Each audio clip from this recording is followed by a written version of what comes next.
tondisa na Paris fera tondisa salle nyonso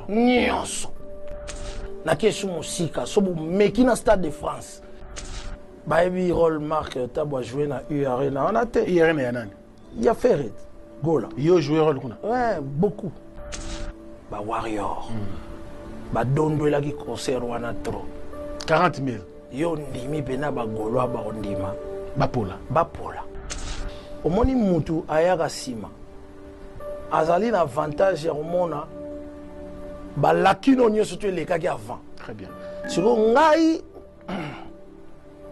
nazobangaka elongo moko est-ce que oyebi que ce soldat te salemi avant 3 mois bakoki doubler ah bon prochainement Héritier Watanabe soko zoleka na bémission il faut balola maloba na yo 7 fois na olobango clairement l'émission ya sango to sepelaki nango te yebe mission ane chef Héritier en beaucoup de difficultés maintenant l'émission Héritier ezalaki questionné je crois que ceux qui sango azana ba problème personnel na artiste il faut pas ayara opakolango ba artiste mususu bayena na plateau ce n'est pas bien ça je le dis to yeba yo plus na makamba politique mais quelque part na makamba musique aux autres pesa biso ba difficulté belé Marc Tabo avant koloba na Héritier Watake abalola lole moné 7 fois avant koloba likambo na émission il fallait qu'il yo moko pe obalola lole mono 7 fois avant koleka na émission ya Frank Stemai ya koloba o loba ki wana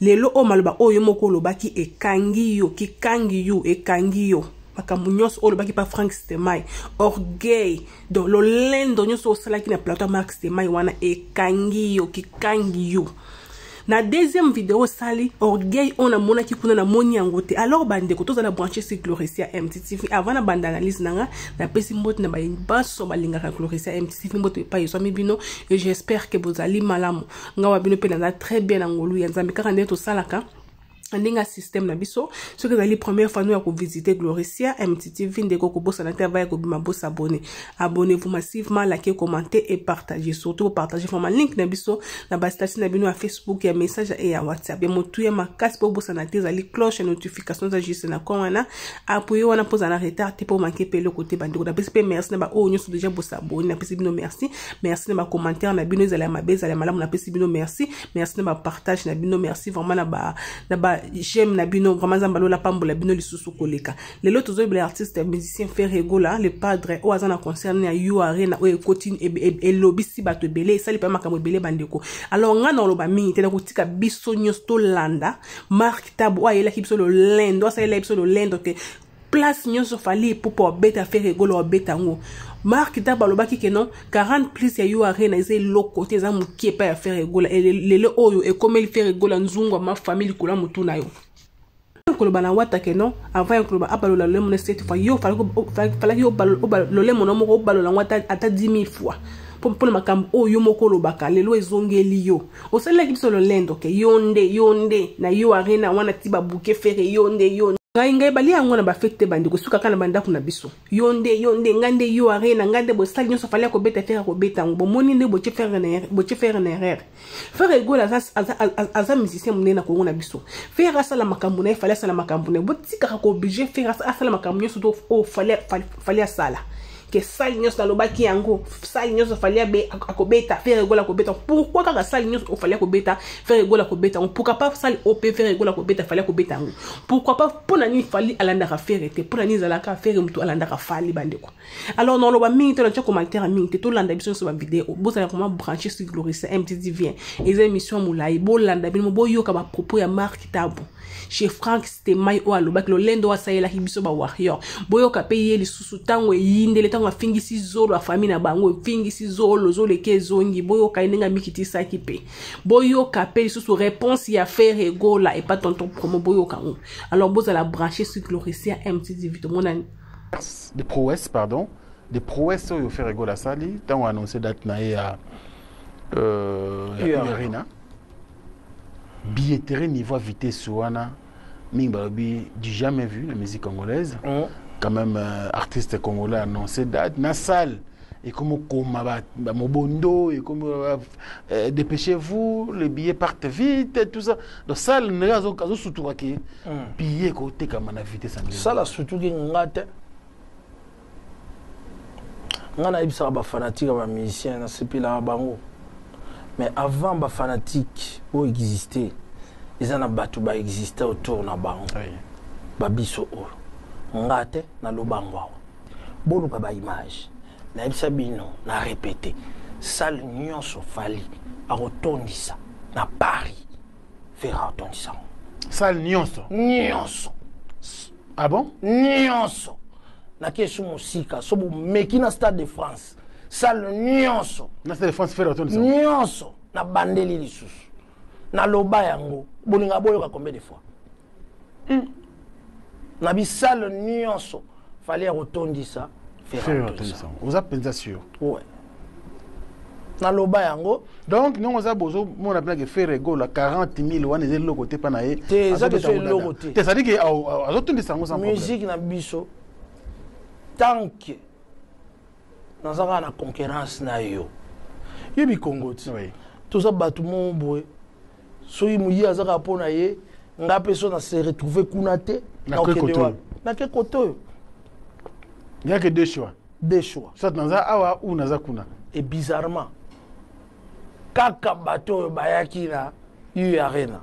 Il a fallu 50% baoyana. Nous la faire. Est-ce que ba hôtel à tam so ma dossier ko zala rideau ko zala. Yango bato bele ba sa berer. Et Nga na yoka ki ba filmer ba na salle ya héritier. Siko bato ngo ba nga ba filmer na salle héritier ba salle erreur. Il fallait ba yoka na caméraman ya moko. Bango ba ye mutu na mutu na zela na ye. Ba kutani 2000 caméramen ya ko luka ko filmer ba trop. Et vimbisi nombre. Et vimbisi nombre. Donc voilà ba curieux ba ya ba retondi ça. Donc nous on a fait rigolo déjà peut faire un sold out avant la date. Il peut faire un sold out avant la date parce que déjà bon. À quel pourcent? 75% déjà. Il y avait déjà Yoka parce qu'il y avait déjà Fali à Betaki. Ba Warrior. Ba Dondo la qui concert wana trop. 40 000. Yo ndimi pena ba Goloa ba ondima. Bapola. Bapola. Papa, omoni mutu ayaka sima. Azali na avantage ya omona ba lakino nyo surtout les kaki avant. Très bien. Siko ngai nazo banga ka elongo moko. Est-ce que oyebi que ce soldat te salemi avant 3 mois? Bakoki ko doubler. Ah bon? Siko so ba doubler, tout ça calcul. Batu mususu asika ba na deuxième jour te. Quand même batu wana o ba tondisa ki 40 000 wana. Pourquoi ba la ki sa ba misu ke biso to leki bino? Ba sombi sous deuxième date bimi lo kwa batu mususu. Ndenge sala makina Adidas. Adidas. Pas de non date moko hein? Date moko. Deuxième botami d'après. Botami de date. Mais bizarrement Adidas batu belé ba kenda ki ka ba jour moko batu sika ba ki dimanche. Mais 40 000 il faut dire qu'ils a quand même belé. C'est belé. Vous comprenez? Mais la Île-de-France ou en province, non, ça ne représente rien. 40 000 pour les Congolais, c'est rien. Et Robeta Manango et tout, voilà. Alors, problème quand il y a un stade de France, problème quand il y a un stade de France, pour Narozoango, il faut aller éligible. Bokanga moana, bozwa pongal na sala kalisusu analyste na sala, il faut aller éligible. Bokoma moana, boketala ngona dictionnaire. Alors, quelles sont les conditions pour être éligible? Voilà, mais les conditions conditions sous les alaka peut-être ba coma conditions sous ba coma té. Il faut que les sur place. Mon stade de France bah monsieur tu n'es pas éligible à jouer. Ezali kamwa éligibilité wana ndemo éligibilité. Vous comprenez? Oui. U Arena wana batu bazolo bois ba OCP là ba ebi rôle marque tabwa jouer na U Arena wana té. U Arena yanani? Il y a Ferret. Gola. Yo jouer rôle kuna. Ouais, beaucoup. Rôle ni jouer. Influence. Ah, ça va. Oui. Est-ce que yo ka ba problème té. J'ai joué beaucoup de rôles. Nga ba rôle autour ya faire, c'est pas aujourd'hui bato ba travailler na ba massa na ngai, to liaka fufu, to zaka tongo to. Picasso to liaka fufu, to zaka na to la mukaka na ye.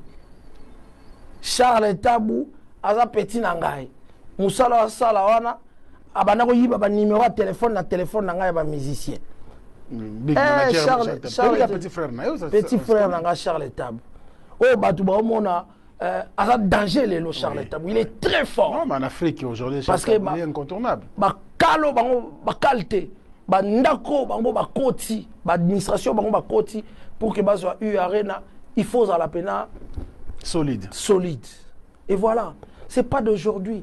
Alors est-ce que non j'en ai expliqué allez-y Picasso a reçu la son na faire ngam nazara na Picasso montali boso yo kisanga c'est Mario Kolobini même c'était donc beau changer ba zongi siango pe ba changer Charles a reçu la son obi que Charles a sala ba son belé na aki manager a sanga vie Lobinde ni ba se référer ananga arena wana pe tozolala to loka yandeni yo moinde ngabi na loba déjà nyonso fali akosala faire pas otondisa a BTC ba concert rebelle a consulter côté ka faire nda consulter non ebele so etali congolais il faut consulter nga ah bon voilà donc les ba rôle peut to jouaka moi moké mais artiste ba moi na ka dia pour ani genre que na komi na kati ya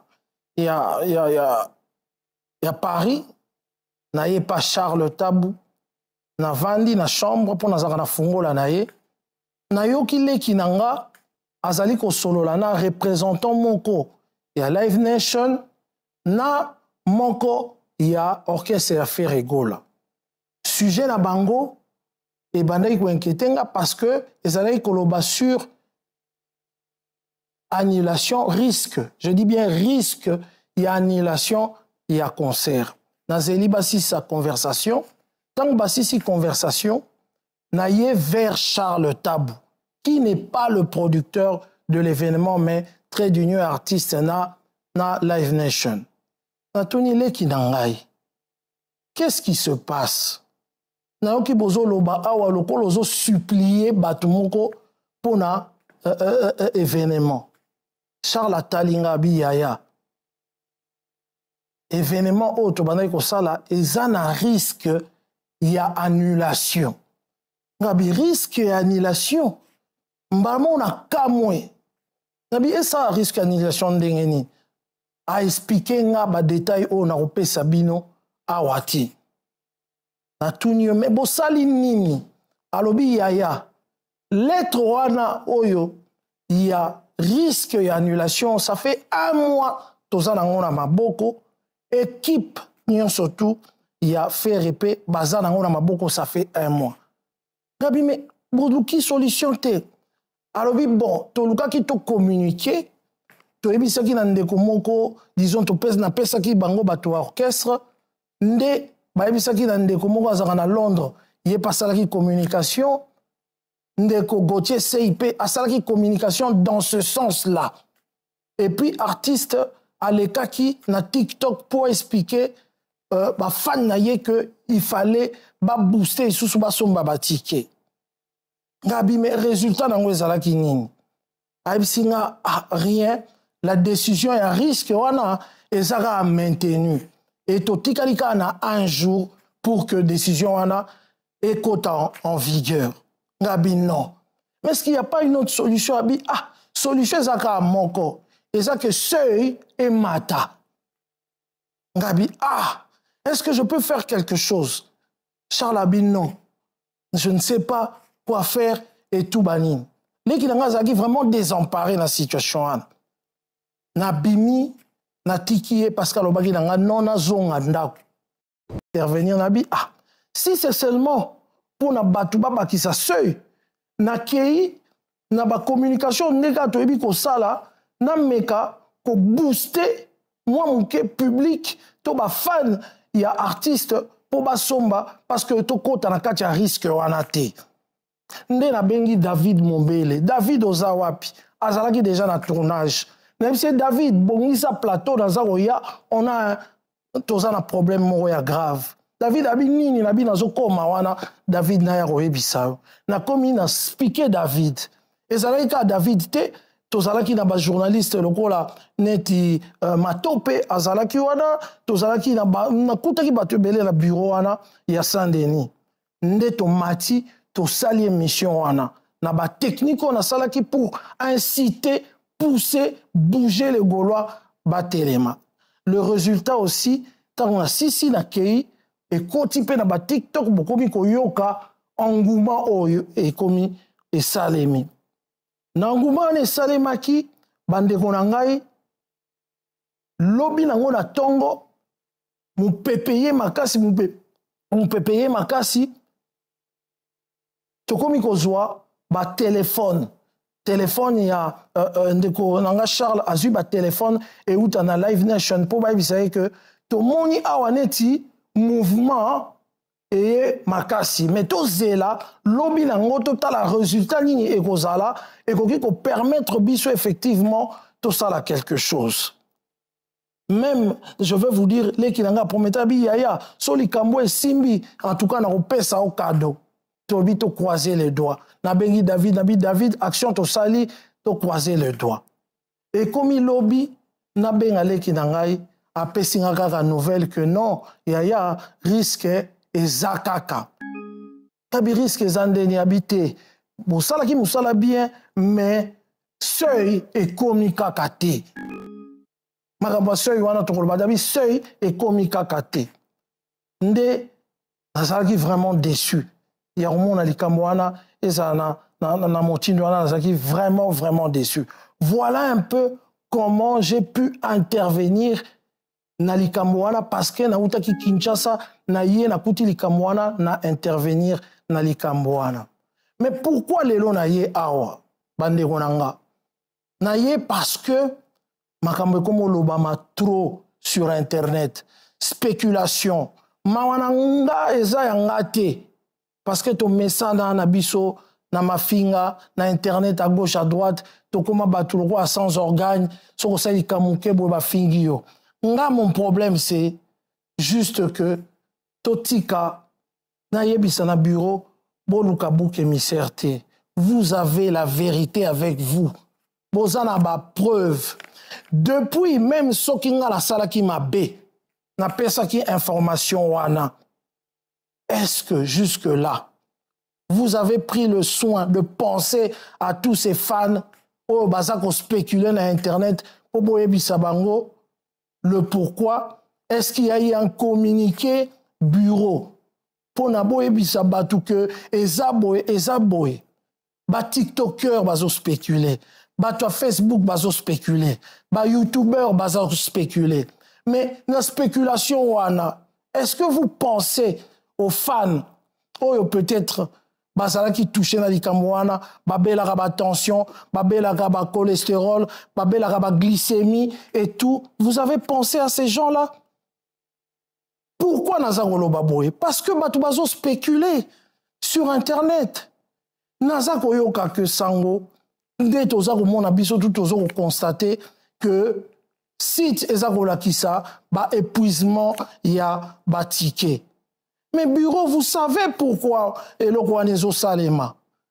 C'est la seule chose on a informé batu awa.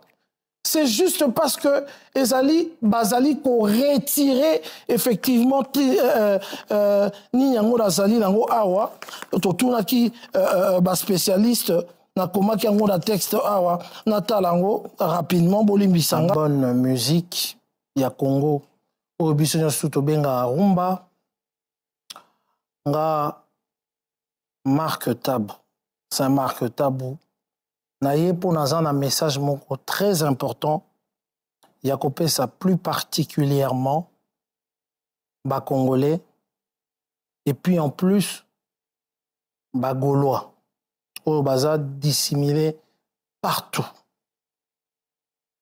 Message nanga ezali par rapport ya nyonso bomonaki na ba écran na ba réseaux sociaux sur mon message oyo nayaki koloba sur un risque ya annulation ya concert ya artiste monene na mboka na biso Ferré Gola Bataring. nayaki na télévision koloba te pe ko confirmer te que ba annuler concert mais nayaki koloba que il y a un risque pour que concert wana ezala annulé. Nazala makambu ebele o ezali kolobama na réseaux sociaux o na komi awa mais na préféré na lobango euta pena na kati ya motema nanga. Nathalie Internet na kimakite après intervention nanga na moni pe tolé o esali ba injure ba calomnie makambo ebele eleki mais nga personnellement ba fan oyo ba fingaki to basalaki oyo nyonso bakokaki kosala na comprendre bango nazali ata na motema mabe te to na pasi par rapport à makambo oyo elobami mpo na nga parce que c'est normal moto azali na information te azali na kati ya spéculation akokontinue koloba oye alingi aloba sur ngai. Pour ceux na limbisi bao nyonso tu bazali kofinga nga to koloba naza na problème na bango te.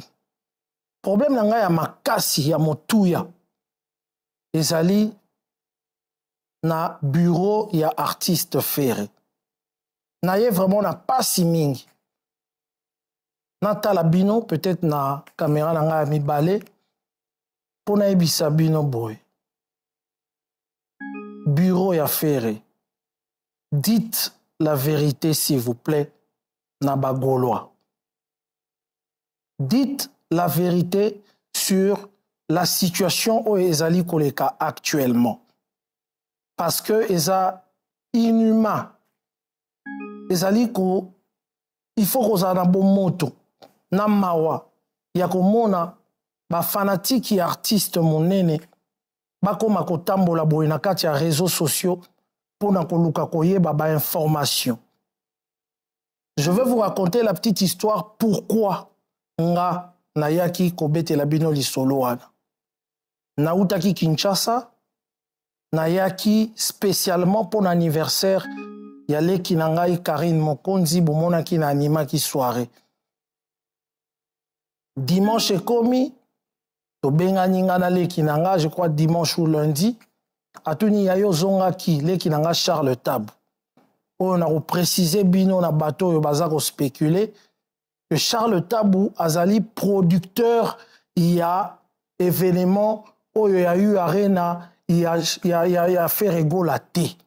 Charles Tabu azali trait d'union donc azali muto azali na kati il y a maison de production où ezali Live Nation pe artiste donc à travers yende pont et salemi nande komoko boza koyoka kombo Eric Bellamy yazali associé ya Live Nation donc production wana vraiment et comme na suka na bandeli na ibisabino oyo boza komona eza sold out te ezali retrait de mise en vente botika ko spéculer ta mususu omona gola moko azali kuna gola mususu azali awa azokanisa ba gola mususu basombi ticket.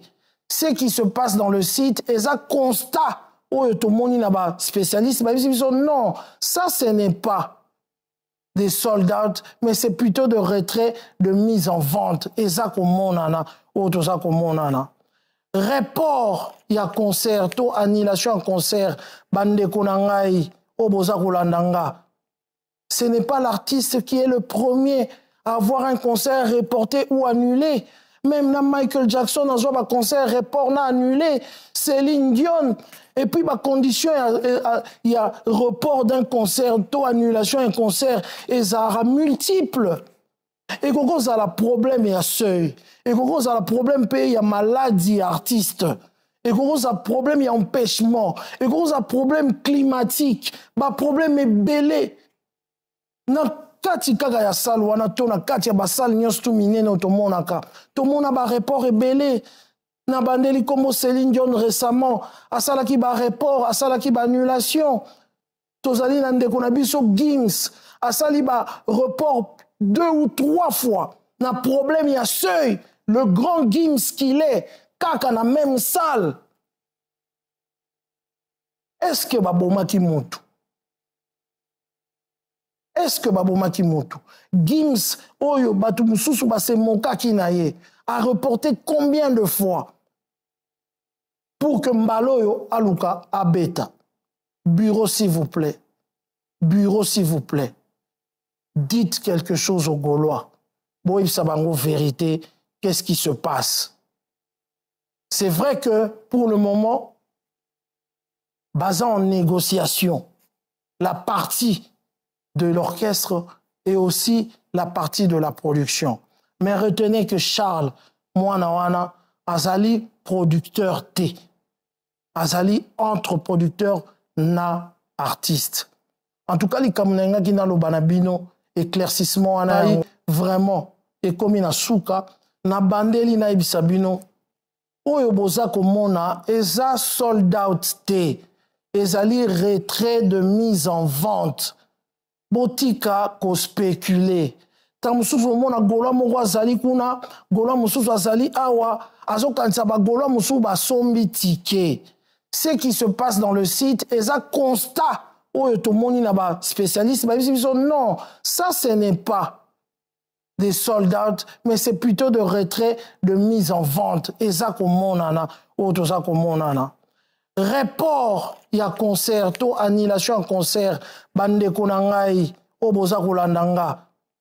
Ce n'est pas l'artiste qui est le premier à avoir un concert reporté ou annulé. Même là, Michael Jackson a joué un concert report, n'a annulé. Céline Dion. Et puis, ma condition, il y a report d'un concert, taux annulation d'un concert, et ça aura multiple. Et quand ça a problème, il y a seuil. Et quand ça a problème, il y a maladie artiste. Et quand ça a problème, il y a empêchement. Et quand ça a problème climatique, le problème est belé. Kati kaka ya salle wana to na kati ya basale nyonso tu minene otomonaka tomona ba report ebele na bandeli kombo Céline Dion récemment asalaki ba report asalaki ba annulation tozali na ndeko na biso Gims asali ba report 2 ou 3 fois na problème ya seuil le grand Gims qu'il est kaka na même salle. Est-ce que babomaki mutu? Est-ce que babomaki mutu? Gims oyo batu mususu base mokaki na ye a reporté combien de fois pour que Mbaloyo aluka abeta? Bureau s'il vous plaît. Bureau s'il vous plaît. Dites quelque chose aux Gaulois. Bon, il sabango vérité, qu'est-ce qui se passe?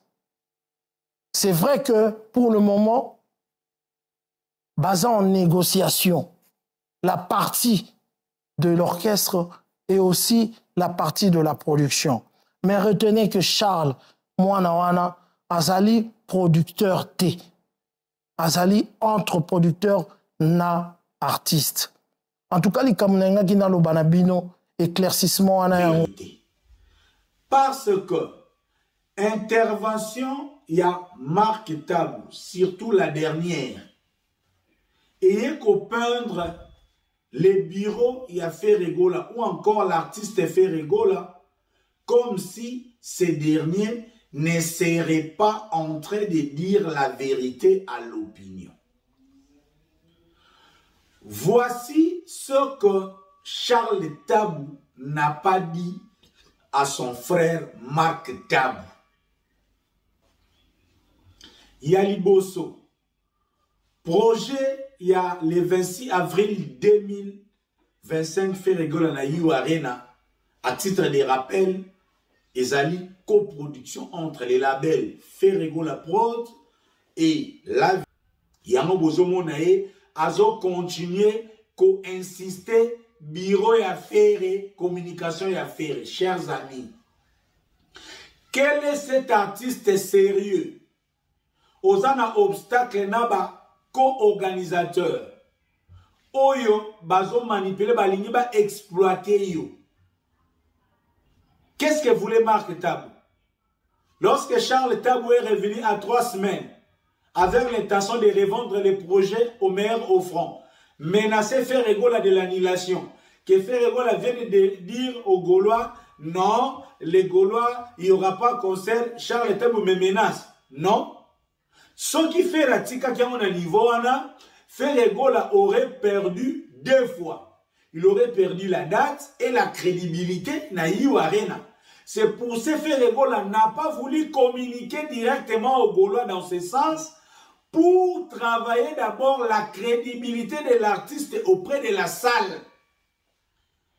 C'est maintenant que enfin Yu Arena est convaincu de la capacité de consommation et à Ferregola. Au moment où nous parlons, Ferregola en 2 mois a mieux vendu que Sidiki Diabaté. Ferregola en 2 mois a mieux vendu que beaucoup d'artistes na Yu Arena. Et au moment où nous parlons, Yu Arena attend les conclusions. Il y a toutes les parties pour qu'il y ait une décision finale. Ferregola en réalité n'a pas voulu correspondre à ma caprice à Charles Tabou parce que c'est comme ça que va exploiter les musiciens congolais. Donc le Charles Tabou a nègre de service ya minele o bazoya ko exploiter ba gouvernement africain. Lorsque Live Nation soka jusili ki diabaté aika na mbongo muke azo cibler les gouvernements maliens. Lorsque Charles Tabou vient avec Live Nation et pas ya Fali, héritier, Kofi, bazo cibler gouvernement congolais parce qu'ils ne viennent pas avec tous les paquets. Et Ferregola n'a pas accepté cette démarche. Il a dit, je suis capable, je suis organisé, j'ai mes fans, j'ai mes soutiens. Il y a aussi d'autres producteurs qui me proposent mieux que vous. C'est comme ça, Ferregola a Keina Bango na Likolo, Yango Alande sous ba caprice na bango te, projet na bango est tellement na échec. Maintenant, et si ba teka déjà projet na bango na batu mususu, bazo lukasko ba faux fuyant pour faire porter les chapeaux na Ferregola. C'est comme ça que Marc Tabou est manipulé par son frère Charles Tabou. C'est ça la vérité pure, c'est ça la vérité pire. Pour le reste, ce qui va se passer, Gaulois, gladiateurs, amoureux de la bonne musique, restez connectés. Nous avons déjà dit, il y a l'hypothèse que cette date soit gardée. Il y a une deuxième hypothèse, que ce concert soit reporté à une autre date. Parce que maintenant, on fait face aux prédateurs de l'industrie musicale, où ils ont exploité les musiciens congolais. Ferregola s'est porté comme ce leader qui défend les intérêts de tous les artistes. Jusqu'à preuve du contraire. Aucun artiste oya beti na ba condition oyo ba Charles Tabou ba présenter kabango oyo a gagné mbongo. Yango zo mona ba artiste belé ba koti ba nyongo, yango zo mona mutu abeti concert ya Yu Arena ove mais azo ko futa ba musicien te parce que likolo ya succès, likolo ya matalana, beaucoup d'artistes bazon di mal inacceptable et Ferregola comme professionnel n'a pas voulu accepter l'inacceptable. Il est venu avec ses moyens, il est venu avec son public, il est venu avec ses fans, il est venu avec ses mécènes pour Nalikambo. Au moment où nous parlons, les discussions continuent. Donc, qu'on l'éveille ou pas, Ferregola fera Yu Arena, soit avec les Charles Tabou, soit sans les Charles Tabou. Donc, les amis de la culture, préparez-vous à relever ces grands défis. Live Nation, bazaba étude na bango, oyo batia l'Afrique comme Eldorado, ya musique la lelo. Ndenge kaka Don King, sans moyens, est venu proposer projet à Robetissa, Mohamed Alina Foreman na Zaïre, en comptant sur l'argent de Mobutu, ndenge pe lelo ba Charles Tabou, bazoya na bamindele na Afrique. pour exploiter les richesses et l'argent des contribuables. Live, il y a acolyte, il y a Charles Tabou. Ils allaient sur Twitter. Avant même Marc Tabou abanda Koloba, Charles Tabou déjà abandonné ko distiller campagne qui fait les goulazoté kabatikete. Alors que jusqu'à présent, na ba statistique, il y a ba salle, il y a master, il y a ticket master. Ferregola figure toujours parmi les meilleures ventes mondiales et événements à Yuare. En clair, et loko oyo Marc Tabou azo comprendre été. C'est vrai Marc Tabou a sala mingi chronique na moment ya baba divé, ba Gauthier Mascotte à l'époque où l'industrie musicale internationale n'avait pas pris l'emprise, il y a ba salle mythique Lelo. Vous comprenez même les difficultés au Marc Tabou azanango, ba PCB qui n'a fait, fallait alou quand même ba mof pour justifier certaines réalités. En principe, Charles Tabou bazaba commissionnaire ya Mindele, oyo bazoya na ba projet, na ba artiste africain, na ba artiste congolais, sans des budgets conséquents. Tout ce qu'ils sont capables de faire avec leur crédibilité, avec leur licence, c'est de bouquer des dates. Les restes de l'eau, au promo, au Kobimisambongo, ils sont toujours réticents par rapport à beaucoup d'artistes. C'est ce qu'ils ont voulu faire avec Ferregola. Charles Tabou est arrivé même au point. Ferregola qui est partenaire, qui a un certain pourcentage dans les projets. Après avoir payé la caution, Charles Tabou a osé à Ferregola qui a quelque chose dans la caution. Au-delà, il y a pourcentage, il y a participation comme associé. Lorsque Ferregola exige à Charles Tabou que Ngaï Atasoki na Rubaki sa caution ya salle, il faut na souka na pourcentage na nga. Charles Tabou va plus loin. Non, si tu n'as pas d'argent, tu peux même aller demander l'argent à Fachi parce que tu représentes les Congo. C'est ainsi que Ferregola lui répond, mais non, mais tout ce qui est la logique, il y a production. Ce qui est soutien à l'État, ça me concerne moi, comme mon label, comme artiste Ferregola. Mais, nakoya ko contribuer au-delà ya pourcentage nanga. C'est tout ce qui a compliqué Charles Tabou. Pendant tous ces temps, Ferregola déjà les a imposés. Nga naza artiste nazo betate pour na kolie sa musique. Nga naza un entrepreneur tokoti kala na cadre professionnel ya contribution ya chaque partie. Yango Ferregola s'est acquitté de l'essentiel de ses obligations. Banda projet o et banda, Charles Tabou ne s'acquitte pas de ses obligations, sauf répondre du camp de l'Empire du Mal les bruits que Ferré est incapable de vendre à 3 semaines jusqu'à 2 mois, ce qui est contraire à la réalité. Voici un peu tout ce qu'ignore Marc Tabou. Et aujourd'hui, Charles Tabou, quand bien même il n'a jamais été en odeur de sainteté avec son frère, comme le diable pour nuire les gens, sont très faciles à s'associer.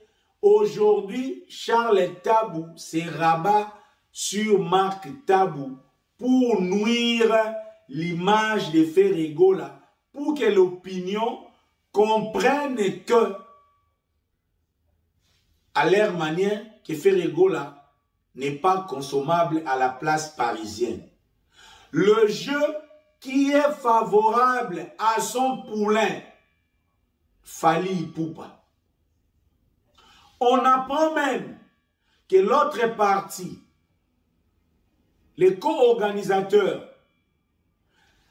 eza moko ya entreprise oyo, l'ex-producteur de Triste Mémoire de Fally Ipupa, Yuma Production, oyo atomba na faillite, l'air abetisa Fally na loyenge, lelo oyo azana ba intérêt na ba association wana, juste pour utiliser licence ya Live Nation pour à se remettre. Donc, pour te comprendre, ba Charles Tabou, bazo sala makambo lokola ba candidat président oyo ayena d'élection, aluki kaka caution ya kofuta na seni, alors que azana mbongo ya campagne électorale te.